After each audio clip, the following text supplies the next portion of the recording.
Hello, I'm Sue Britz. Welcome to Moving On, a special limited series production of the Retired Podcast.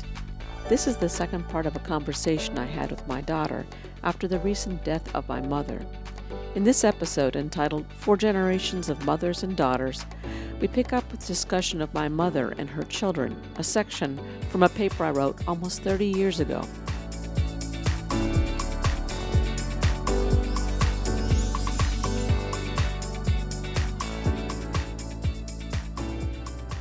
This next section we're looking at is called My Mother and Her Children. So we've got, so this is the next one. I thought I'd have boys. I was athletic when I was younger. I thought it would be easier to have boys. They are rough and tumble and get tired at the end of the day. Girls that are at home and fiddle around.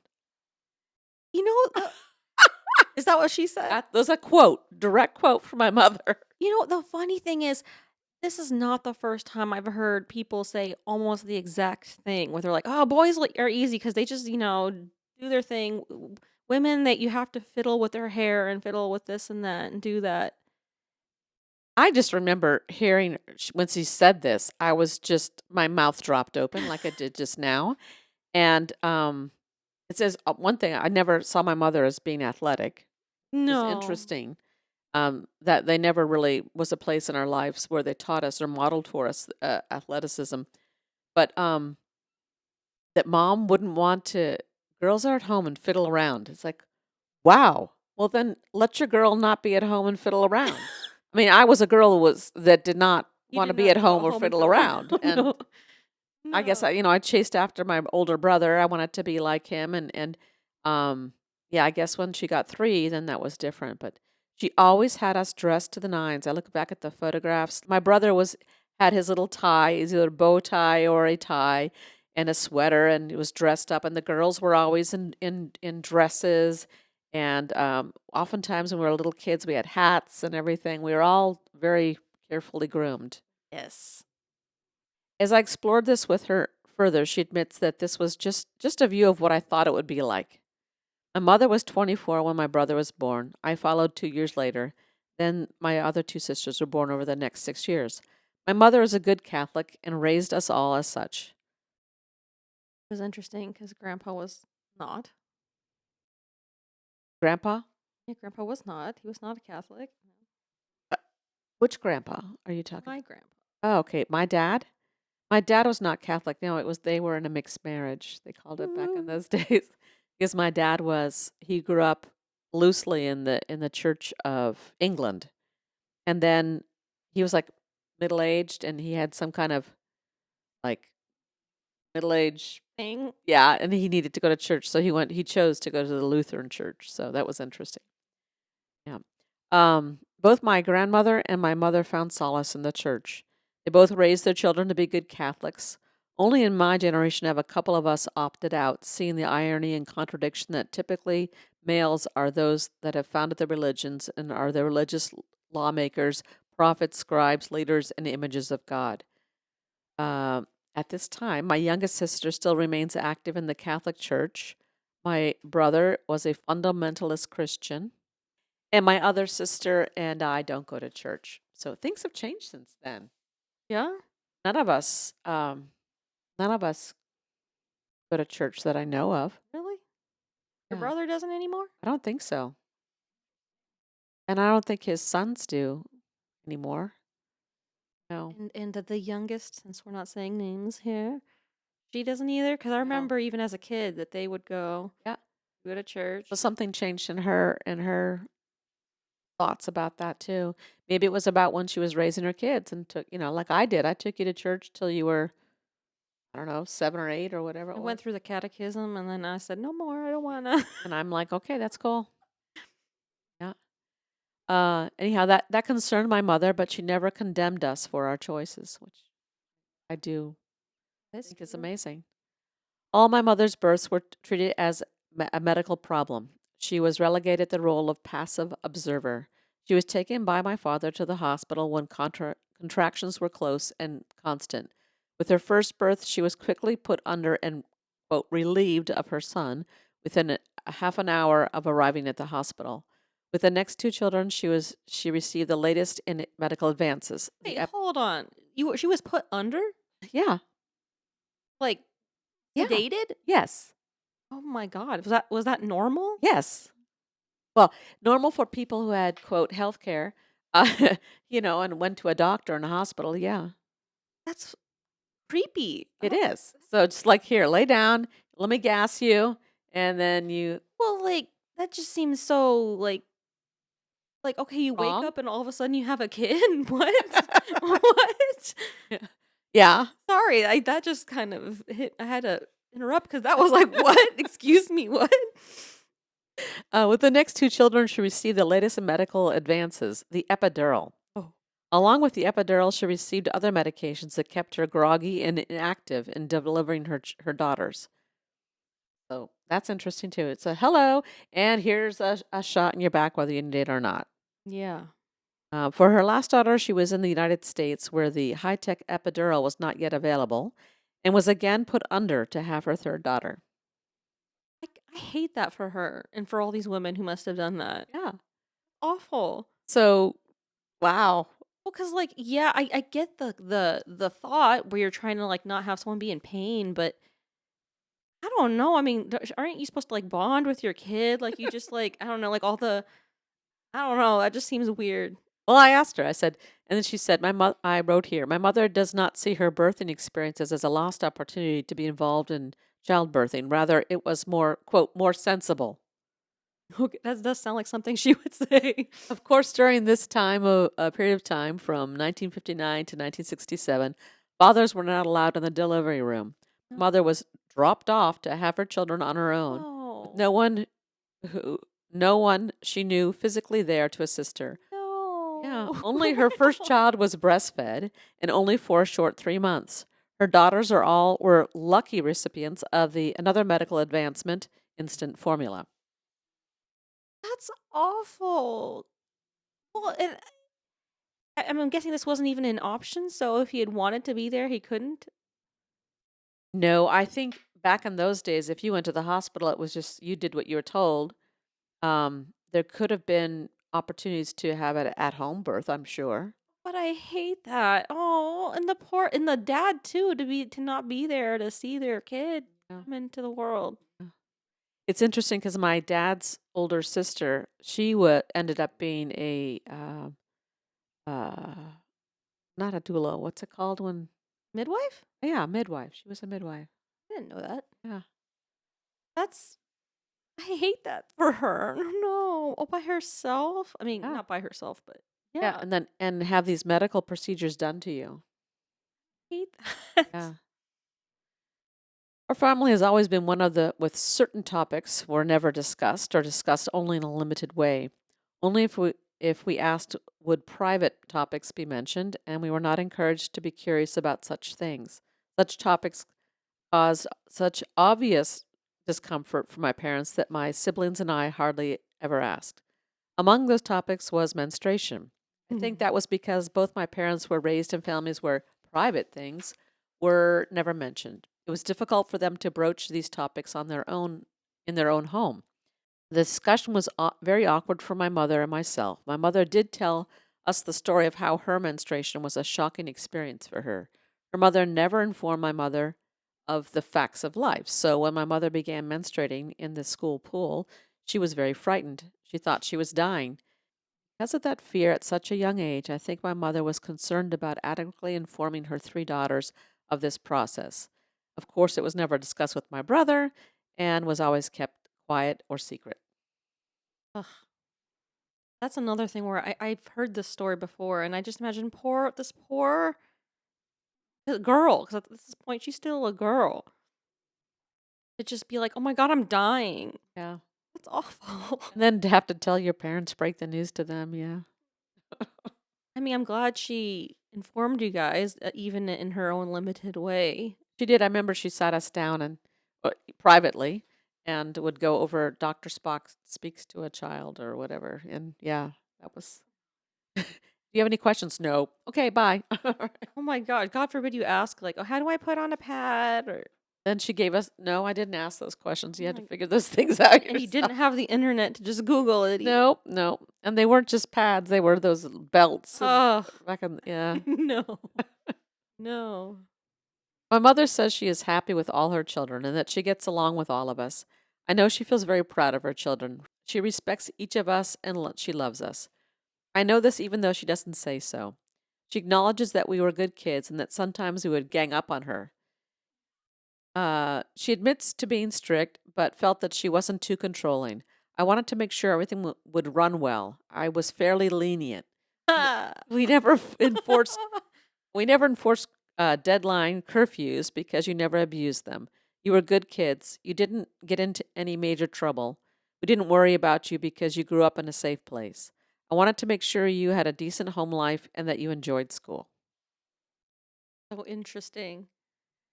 Okay, I don't relate to the strictness that you went through, but what I do relate to is that, like, oh, you don't need a curfew because you're not abusing that. Yeah, yeah. I kind of had the same thing. Mm. So maybe you did take something from. Well, I think my management style of raising you was to talk to you, show you, tell you, and then let you do it. Um, you weren't rebellious. I remember, No, no. and I almost wished to some extent that you would, you know, push boundaries a little bit so you could experience being told no, because you also need to be told no. Yeah. But you were told no. I mean, because I didn't spoil you either. No, and this is where I think I've talked to other people about this, and they say, "How was it that you, I don't know, like, didn't have to get grounded or whatever? Like, why didn't you rebel?" And I mean, it's literally been asked to me, like, why aren't you rebelling? I remember as a kid, one of a family friend being like, "Why are you not rebelling?" I said, "Well, because what am I rebelling against? What am I rebelling against?" Maybe it was the same way for you guys. I don't Yeah, know, I don't know, but but you did have your rebellion. we were really little soldiers growing up. I remember we would. You said March. Said to what, Candace? We're right there. Yeah, Yeah. and we were good kids. So yeah. So what has changed is that she did say she loves us. As we got older, as we were talking about earlier, and that's nice. Although I don't know that she would initiate that. I don't recall a single time where she would initiate, "Oh, Sue, I love you," or anything like that. Like I might say, "Oh, Mom, I love you." Yeah. So she would always say, "I love you too." So it was always in response to one of us saying it. So that is interesting. I hadn't thought about Yeah, well, and maybe that was what enabled her to do that. It was like giving her permission to express, you know. that. At least she got to say those things. I mean, yay. Um, so in the literature I was reading, they said the parents wish they indicate their wish to spare their children from unspeakable pain and sorrow. Uh, they actually did not speak to their children about the hardships that they had endured, and part of this, I suspect, is to save their children grief and to protect their children. Another part of this silence is probably to spare themselves their own fears, uncertainty, and how they handle the situations they endured. Part may also be the education they received to accept those sorrows as part of life without complaint. This same silence is evident in the unanswered questions and incomplete answers I received from my mother. Time of when you were writing this, that you were kind of doing the same thing. You're like, Yeah. I want to spare my kid of, grief or Yeah. worry or Yeah. You have to measure it. yeah. But you also you you have to equip your children to be resilient. And really it's like how do you even do that? Because there's every kid is different, what would work with one kid isn't going to work for another one maybe. I feel sad that my mother, a very creative and independent person, was coerced into "that's how things were" syndrome. I grieve for her sacrifices. I battle against my own choices so that I won't feel the same sadness. Oh, hurts knowing. Well, that period of my life. Yeah. Okay. Shall we go on? I'm here to do whatever you want. I love you. Oh, I love you too. You initiated. Yes.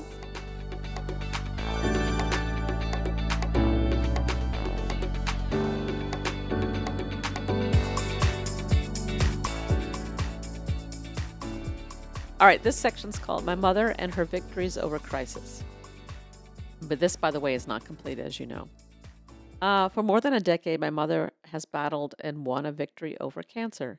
It began with a small spot on a mammogram, then came radiation treatments, continued with colon cancer, 42 weeks of chemotherapy, and remains a memory with every trip to the doctor. Along with inherited colon cancer, my grandmother had cobalt treatments when she was about 45 years old, although no one talked about it then. My mother inherited diabetes.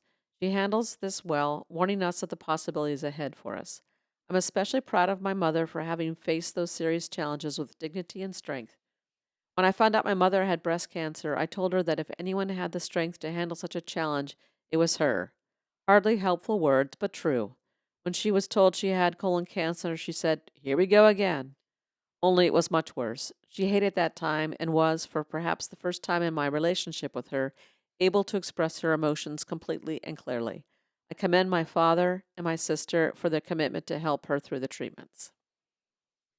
So, yeah, she had, uh, How many times did she have? well, I have it written down somewhere that she had the chemotherapy, she had radiation therapy, she had surgeries, of course, with each of these.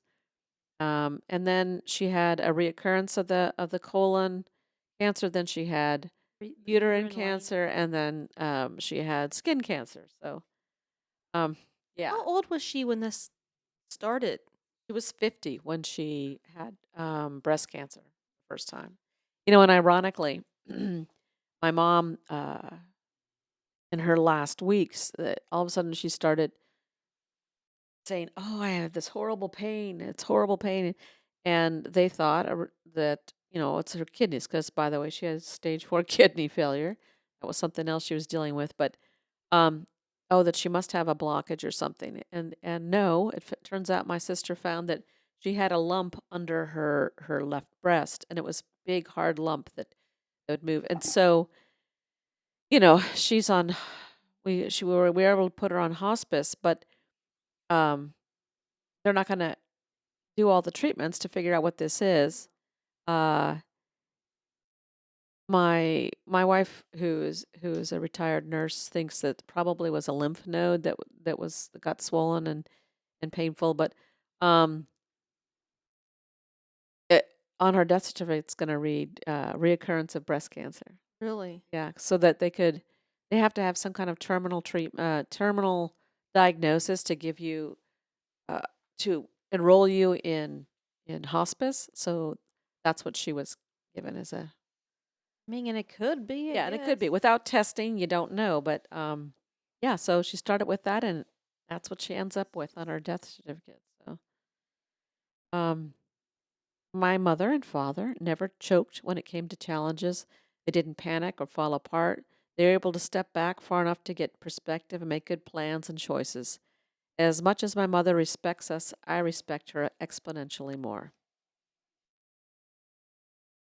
My grandmother, mother, my daughter, and myself are all firstborn daughters. The stairs of our lives have been and are different, going up and down, but they all follow the same path and go the same way. Each of us is similar to the others, but also very different. I think our experiences have built a base of knowledge that has allowed the next generation of women to benefit from the acquired wisdom. It's important for us to share experiences, knowledge, and insights gained. Knowledge gives strength and self identity that empowers women. It can help make the lives of continuing generations of women overcome oppression. Yeah.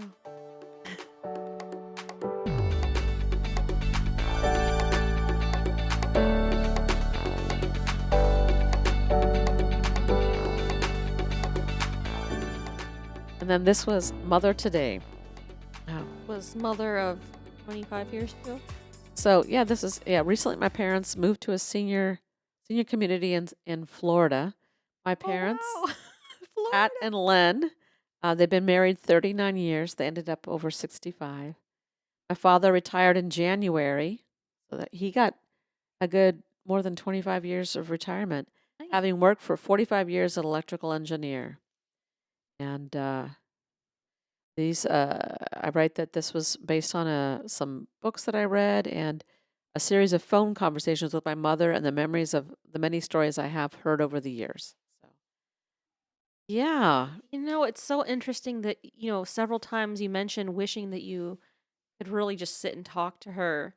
And I remember having kind of the same thought about wishing that we could just sit and be like, Grandma, like, what? Talk about your life. And yet there was always this sense that, like, even I knew that, like, if I went and asked her that, I don't know how she would have responded, but I don't think it would have been. I don't know. I always kind of knew that you don't talk about it, you don't ask. it's interesting because as a woman who loved to read as much as she did, that she didn't weave a story or tell a story. And then I'm thinking back again on my dad.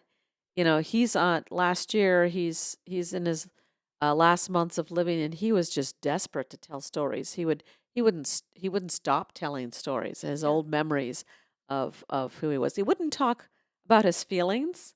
He Yeah. was more about what he had lived. And so that was interesting. But I always thought of mom as the literature based one, but Well, and maybe that would have been different had she gone with more of herself. yeah. Because I mean, I could kind of see how Grandpa being like, "Okay, this is it, and I need to make sure that people know, Yeah. that people know the stories, know my life." And I mean, Grandma had her stories. I remember she always had the kind of the same ones, but Well, that was dementia then. no, I don't think so. Because this is even when I was younger. She would tell the story of the shopkeeper who said she was trying to reach something on a high shelf. Little girl, don't touch that. And she was a grown woman with kids. And then she loved that story. She loved telling it. I think she liked sharing it because she passed on the short genes. Let's put it that way. So we're a family of short women. Yep. So we all understand. Ugh, I'm glad you sat and talked to her and got even that much.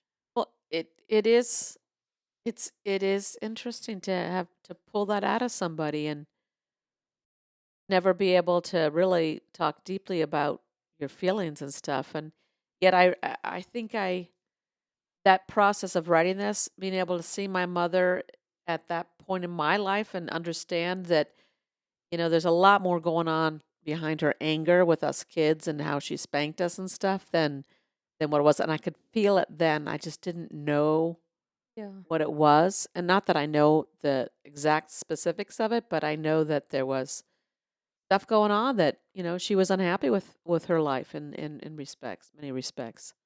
So, Yeah. So maybe in some ways she was kind of like her dad. She had her things that she wished she had done or that life had been different, but very different though, because I think, she wasn't as like resentful, I don't think. no, I don't think she lived a resentful life, but I also know that, like you say, she was, what are you going to do when you grow up? Well, I'm going to be married and have Her children. wife. I mean, and then, oh, I might also go to college and things like that. But that was kind of, there wasn't really an option. She stepped out of the box a bit, but it was like a toe. It wasn't. Oh my goodness. So the last time you saw grandma, I'm so glad that you went up to the dad celebration of life in December. We went down, well, we didn't go up. We went down to Arizona. Um, what was your feelings about grandma and all that? There was kind of a lot of mixed feelings. There was a lot of guilt because I hadn't gone to see um really either of them for I want to say it was like 4 or 5 years, if not more. I think there was a lot of me that was avoiding. I didn't want to see her like how she was. Um I was really worried that I was going to have this picture in my head of her and how I knew her ruined.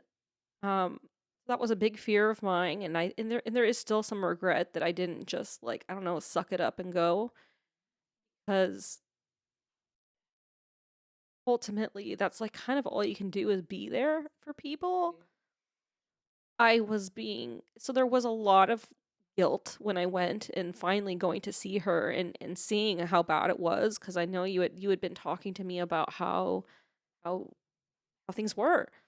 And I was and I saw it and I was like and it hurt to see someone that you even though she was kind of reserved in some ways or she was always spunky in her own way and to see that spunk just kind of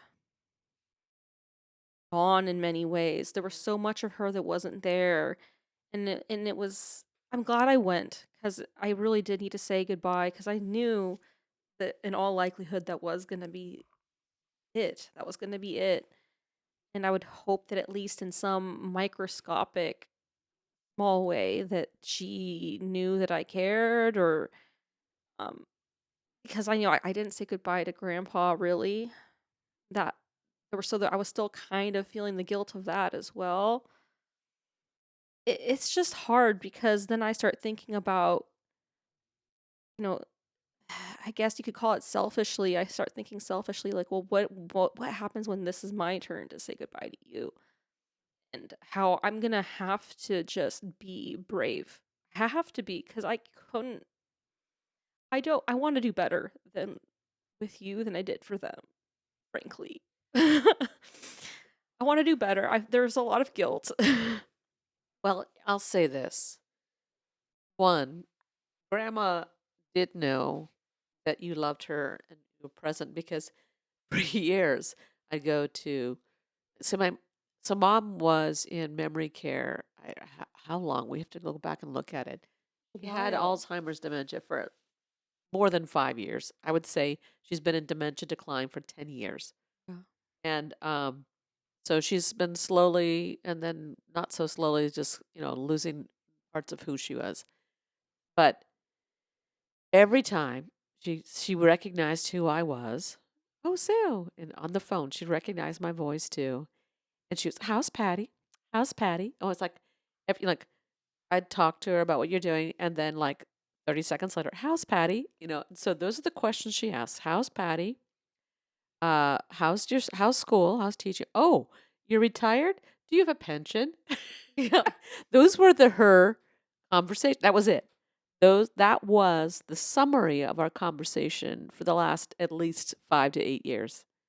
And, maybe we'd sit down and I'd try to do a craft with her and have her color. And so, because she used to love doing crafts and things. So, do something to keep her busy and her mind going and her dexterity and so forth. And we'd sit in the sun. But the quote conversation, which there really wasn't, was always those things. So, you were right there with that Um, the whole time until that last time, because that's when she started not recognizing who I was. She thought I was her college friend. yeah. And that's where again I can just hope that because I saw how you went through this whole process with both of your parents and you really did everything you possibly could and more. I mean, you were traveling back and forth and making sure that they weren't alone and that is just so important and I Well, I tell you, it's harder when you are apart physically because yeah, I have to wait. I can go down and visit multiple times in a year, but in the moment of the moment, you have to decide to go do that. And I was just so grateful to be retired so I could do that yeah. because it's not a given that I should be retired even right now, but to be able to do that is just an incredible blessing. And, the other thing would be is like maybe I was living there like my sisters and, to go, if you're still working, how do you do that too? So in many ways, it was easier for me to go and be there. And, I'd spent in recent years before the dementia stuff, I just knew that I needed to be there for myself as much as for them. Uh, and I'm just grateful that I was able to do that. Uh, I'm glad you did that because that is kind of my regret is that I wasn't there more. I'm working on not having so much negative self-talk, I guess, but there was a lot of thoughts in my head of, like, I was kinder to my dogs 'cause I made sure to be there for them. Well, I think, yeah, okay, I hear you. I'm not going to discount what you're thinking, but I'm also going to say, to be fair, it wasn't like you lived nearby and you Yeah. could go do that easily. It was an expense that maybe you couldn't afford. Um, and when, I mean, you talked on the phone when you could. Um, can we all do it more? Sure. Yeah, So yeah, at least it got into my head though that I'm like, it's gonna if life goes like it should and I don't just die in a car crash tomorrow, on friggin' wood. yeah, it'll be my turn next. And so I have to think about it and prepare myself because I do want to be there for you Right. and I want to make I sure that you're, loved and cared for and all of that. So it's kind of weird thinking of your parents as mortal, and absolutely. not these just like fantastical beings. Well, absolutely. That's what I was saying to Tina in our regular podcast is, like I'm an orphan now. Okay, so people say that and it's kind of right or whatever, but not really. I mean, it's a realization that wow, this is yeah, those people who are your parents. Hard. And I was thinking like I can't go home. There's no. Yeah. I hope that I can at least be your home now a little bit. Well, it's weird. Yeah. It's weird because I'll say this is that when your parents are still living, going to their house is like going home. Yeah. Until it's gone, you have to grieve that. That is something to grieve. Even if it's a weird memory care place where there's literally nothing that looks like home there from my perspective, but because mom's there and it's her stuff, it's home, and that's kind of weird to experience that. It's like, okay, there's but then again, I also believe that home is where the heart is, truly Yeah. it is. You can be at home anywhere and you don't need things, but it's about being with those people and that's what it is. Those people aren't there. So, Yeah. yeah. And just The other thing I figured out, which is really weird, and this will maybe help with what you were just talking about, is I thought that uh, I assumed that I would have as my final image is all just my mother in the last 10 years as she's got dementia and she's not her full self or a regular self. She can kind of look like herself, but she doesn't act like herself. And I thought, oh gosh, when you spend 2 years, let alone 5 or 10 years, seeing that, then how do you go back and remember the person they were before? And as I was coming home from, leaving my mom after her death, uh, I started remembering the old times. And I don't even mean the old memories of like things that I did, but I just thinking of her that way, something clicked. I was able to go there. It was kind of cool. And so then I thought, oh, I found this and I thought I'm going to look over this again because I want to remember that yeah. because that was all before the dementia stuff. And that's the memories I want to carry. I'm going to remember all the other stuff too, but I want the other ones to have their space in my thoughts of my mom. So that's a good thing. Yeah. Eh, And to have that reassurance that even with those negative, unpleasant things, there's still you know, Still remember all the the good stuff. real, the real, Yeah. the real, real, Yeah. real stuff. And that was easier with my dad. I mean, because Because it was so, seeing that that small amount of time with him being, dying, yeah. was different than the rest of his life. Honestly, that was so beautiful how he got to go, like, just himself and people that he loved. Yeah. The not beautiful part was that he was very obviously scared, but I think that's understandable. right? And it got handled. He handled it the best he could. So Yeah. it Ah. was good.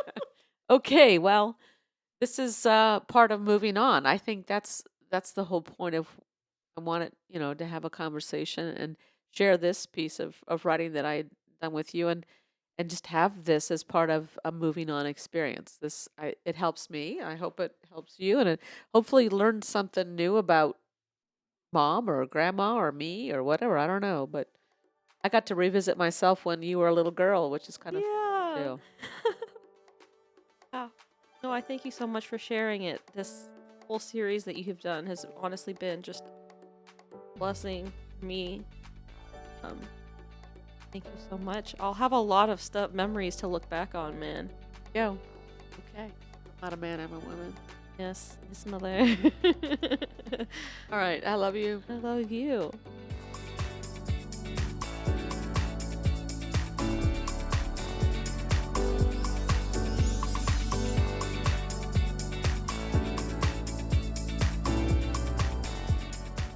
Thanks for listening. These special limited series, Moving On, is my humble attempt to do just that. It is my hope that sharing the strange process of grief, we can do a little something to demystify the taboo topic of death. We can be in the process together, support each other, and grow. Thanks so much to my daughter Patty for a healing conversation. We'll always remember and love you, Mom.